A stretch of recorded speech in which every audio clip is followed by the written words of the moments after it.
Okay, so we're going to call this, by what it's really known, is called high intensity training.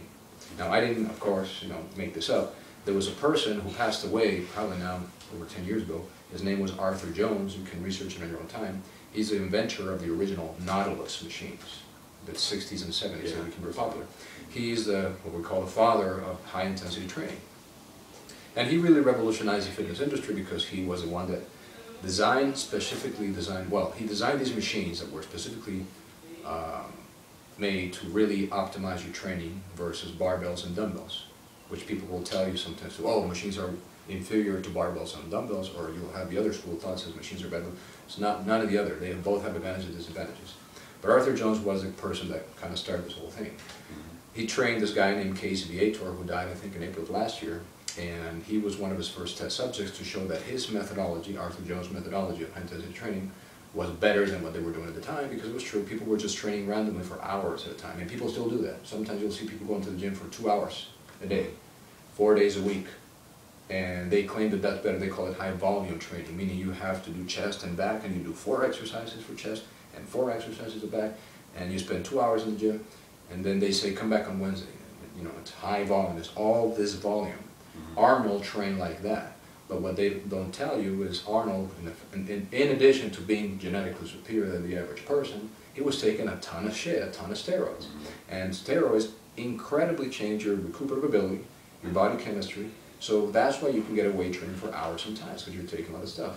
With the average person, that's ridiculous. You can't do that. You're going to frustrate yourself, and in 2 months or less, you're going to overtrain, hurt something, and then that's the end of the story. So Arthur Jones was changing that mentality.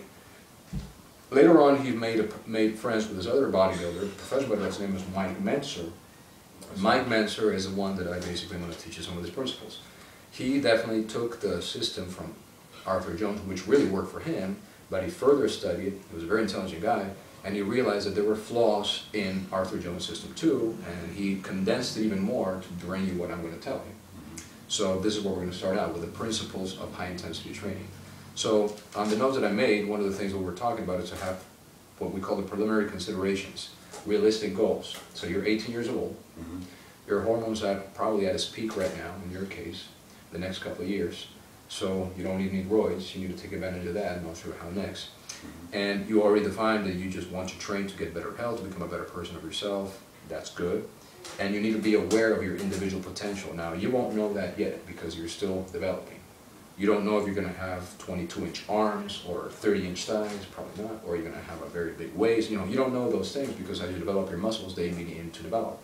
And as you develop in the next couple of years, you will see what your genetic limitations are. And you have to be aware of that, because then you get into the other things where people say, hey, you want to develop the peak on the bicep, you have to do all these exercises. That's a bunch of bullshit. You cannot change the shape of your muscles by any means unless you're going to go do surgery. You're born with a certain number of muscles, right, because you're a human being, and those muscles, they have a certain length. It's called the muscle belly.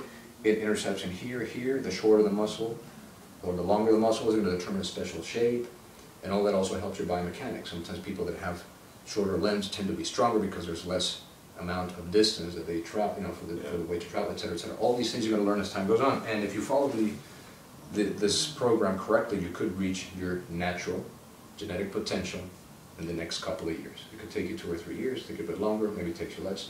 But the most important thing too is the diet, which we'll talk later on. So this first session here, it's just to kind of teach you the basics of what it is that you need to understand and why it is important to think before you train. Like everything else in life, think before you do something.